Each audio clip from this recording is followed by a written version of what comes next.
Hey everyone, me Kevin here. About to head out to go flying, and I was reading this Bloomberg article about Sam Altman wanting to invest trillions of dollars in artificial intelligence while simultaneously saying that we're in essentially a dot-com style bubble right now. I don't know what to make of this. Because here's OpenAI, a company that's worth about $500 billion in the private market, which is an insane valuation. In fairness, they get a lot of nice subscription revenue, that annual recurring revenue, but that latest GPT-5 release has a lot of folks wondering, are we plateauing? The level of growth we're seeing, obviously, between level 3, 3.5, phenomenal. 3.5 to 4, huge. Then we got reasoning models, which basically, let's just be frank, reasoning models are no more than just doing the prompt engineering for you, right? Rather than you going back and forth 3 times with different prompts to try to coax the AI into doing what you want it to do, they try to do that part for you. Obviously, the goal here is to increase the user satisfaction. I actually particularly like Elon Musk's strategy where potentially what we do is we take 2 different reasoning models and then have them reason against each other before we provide an answer. But I think what's happening is we're reaching this plateau in this encyclopedic talking to you. It's basically a talking encyclopedia, right? This talking encyclopedia, we're reaching a plateau in it. And so we're constantly trying to figure out, okay, how can we deal with eliminating those hallucinations? Oh, well, let's reason. Oh, let's have multiple reasoning bots competing against each other. But we're from talking encyclopedia to artificial superhuman intelligence, which is what Meta is pitching. And in fairness, I have good things to say about the Meta glasses, though the Meta AI is total trash since it only translates like 3 different languages. I took it to Japan. The translating sucks. The image recognition sucks. Like everything about the Meta part of the Meta AI glasses sucks. But the fact that you have a video camera and glasses, which I have them with me for this flight I'm going on, amazing, but really a topic for a different video. You know, Warby Parker, they're going to be integrating these. Apple will be integrating these. Microsoft probably will. Google probably will. Like, they're all going to get into this, right? But what I'm really interested in is Sam Altman. Oh, by the way, sorry, quick tangent. Plan to send out either today or Monday one of my first buy alerts for sort of my decade hold pie. So it'll be a pie of about 10 stocks. And these will be at least 10-year hold buys and in sectors that haven't had these insane run-ups yet that we've seen already in some stocks. Like, I mean, Palantir is really sexy, don't get me wrong, okay? I'm even so enthralled by Axon, you know, Palantir for law enforcement, basically, and immigration. Let's go! I'm going to Texas. Like, all right, anyway. But we'll be sending that out. So if you want to be a part of that, make sure you join the Meet Kevin membership. You get access to all of the courses, lifetime access to all the buy-sell alerts, and the alpha report every single morning, which we had a great alpha report this morning. Now, all that out of the way, you got to ask yourself, Sam Altman, is he really just trying to find ways to raise more money because he realizes progress is coming a lot slower? They released 5. They had to come out with one of the old models because so many people were pissed off at 5. 5 was seen as great for some things, like certain enterprise things, but worse for other things. I'm still seeing insane hallucinations, by the way. Like, I try to get it to tell me basic things, but like, hey, you know, really important things in my day-to-day life, like, you know, what is the defense level requirement to equip a certain type of armor in RuneScape? And he can't even get that right. And it's GPT-5. It's pretty embarrassing. I just asked it about the difference between positive and negative jet fuel, because we're fueling up the jet right now. That's where I'm going right now. And it's like, well, any kind of charge is bad. You have to make sure you ground it. And I'm like, no, you dumbass. It has to do with anti-ice. No recollection or recognition of this at all. And I'm like, can't do RuneScape, can't do aviation. What good are you? But anyway, Sam Altman's talking about coming up with creative financial derivatives to help them finance trillions of dollars of AI infrastructure spend. But wait a minute.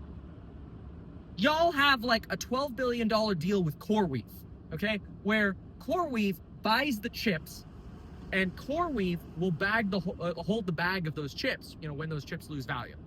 So CoreWeave holds the bag on the chips over time as they're fully depreciated. Meanwhile, they tell you, they're doing so well because they're depreciating on a 6-year time frame. We'll be pretty lucky if these chips are able to function at these revenue rates and utilization rates in 6 years, but whatever, or even 3 years, frankly, because then you'll have to take an extra charge. Also, a topic for different video, depreciation schedules. They're going to hit companies like Microsoft and Meta in the future, but whatever. Right now, nobody cares.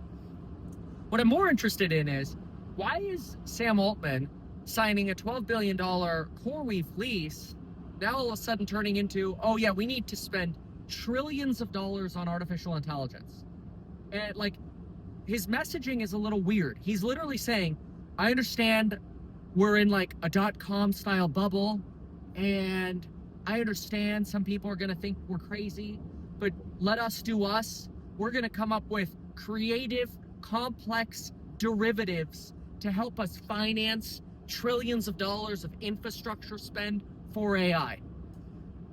Which is, again, weird because Stargate is, we've only got commitments of like $80 to $100 billion for the Stargate OpenAI initiative. We've got CapEx spend of under $50 billion so far from OpenAI, over the last couple of years. So when you combine this, it's like, cool, yeah, we're talking about a couple $100 billion in CapEx spend with OpenAI. Microsoft and Meta are kind of matching this. Yes, we are talking hundreds of billions of dollars. We know. We see it in NVIDIA's revenue, okay? But where's trillions coming from? So my take is there are a few things going on here. Number one, Sam Altman realizes in order to actually get to superhuman intelligence, we don't need to spend $100 billion. We need to spend $5 trillion, which then you sort of like teeter on the question of, okay, are we going to spend a quarter or a fifth of our US GDP on an uncertain superhuman intelligence that you might spend the money on and then realize, crap, we're just stuck with the talking encyclopedia? Again, that's I'm not trying to be bearish on AI. I think talking encyclopedias are great when you could trust them. I think there are huge advantages of what AI can do in medicine and accounting and policing, what Palantir is doing, what we're doing over at HouseHack with the identification of wedge deals. This is like turning my brain into an AI so we can license it to everybody in terms of what I think a good deal looks like. Those are profit generating opportunities. Obviously, by the time we launch that, and if we pull it off the way we think we will, we're going to stop our fundraise because we don't think we'll need to fundraise anymore. But that's a totally different topic. Not trying to solicit an investment. I'm just saying this is an AI video, okay? So speaking of AI, AI has basically been driving the whole time here. I don't know why I took over right now. I should just let it keep driving because it's a right turn on red, but it doesn't let me activate on our... Oh, there we go. Oh, it let me activate. Okay. Well, we'll see how it does. I'm also going to Texas right now. We're going to be flying to Texas. We're going to be checking out... Well, I got a project for HouseHack I got to do in Dallas. And then we are going to Austin to check out the robo-taxis. And then I might pop over to San Antonio. We'll see what we want to do after that. But got a good weekend ahead. So, but I want to go back to the Sam Altman thing because it's odd to me. Like, on one hand, you're telling me you want to spend trillions of dollars. On the other hand, you're telling me we're in a .com bubble. And in an effort to finance your trillions of dollars, you're trying to tell me you want to come up with a complex financial derivative to help you finance your trillions of dollars of investment. Even though that's 20x or more than 20x, 30, 40x what you've spent so far. And the best that we've gotten is, ooh, that looks like a Gulfstream coming into land ahead of me. That's cool. But anyway, even though you are moving what I would say is quite incrementally, like, let's put it this way. When I put together my alpha report for news, or when I make a video like this, I give you what I think is just pure human intelligence. Now, when you're using me as a case subject, there's not even a lot of human intelligence. We're talking room temperature IQ here. But I think that my perspectives are certainly unique relative to AI. And so this is why when I make videos, I refuse to use AI. So when I, like on the Meet Kevin app, which you can download for free, and you see sort of like my outline of news. When you look at this outline of news, I don't use AI to put that together. That's Kevin's writing. And I make little notes as to like, is this my opinion or is this like a data point, right? The green check mark versus the halo emoji. I do that because I want you to know what is an actual human thought. And frankly, when I've used these GPT Pro, oh God, what was the last model called? The I forgot what I call it now, 4.0 Pro or something like that. Anyway, I pay the $200 a month. I really feel like I'm getting ripped off, but I'll say like, hey, what's the news for today? And it'll reason for like 30 minutes.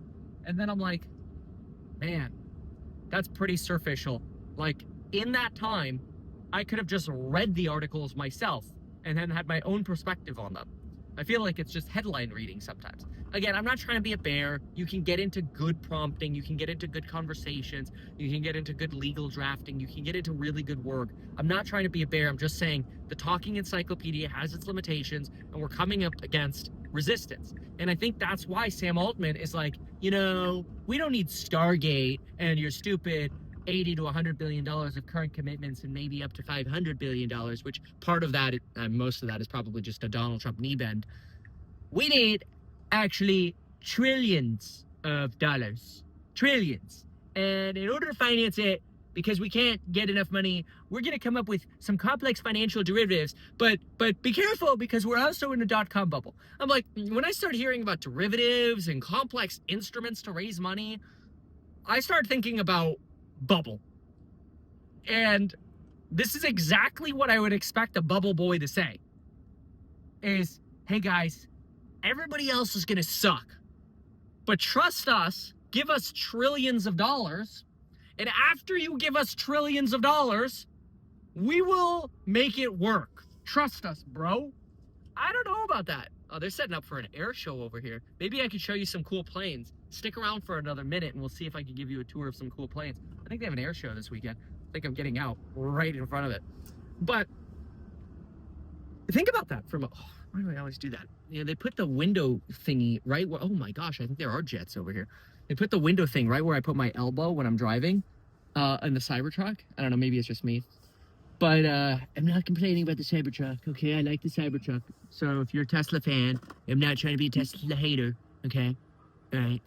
But anyway, so I put all this together, and then I think to myself, I don't know, Sam Altman, you started to make me nervous because every time Sam Altman talks like this, Elon Musk ends up inevitably coming out and saying things like, Sam Altman doesn't have the money, he doesn't have the intelligence, we outperform them, who's a scam, Sam Altman or Elon Musk, reply with one word, and then, it's always Sam Altman because otherwise Elon wouldn't be sharing the screenshot. Who's more trustworthy, Elon or Sam Altman? It's always Elon again, otherwise he wouldn't be sharing the screenshot. So that just leads to then more potential malinvestment from, oh, this is sick. Look at this.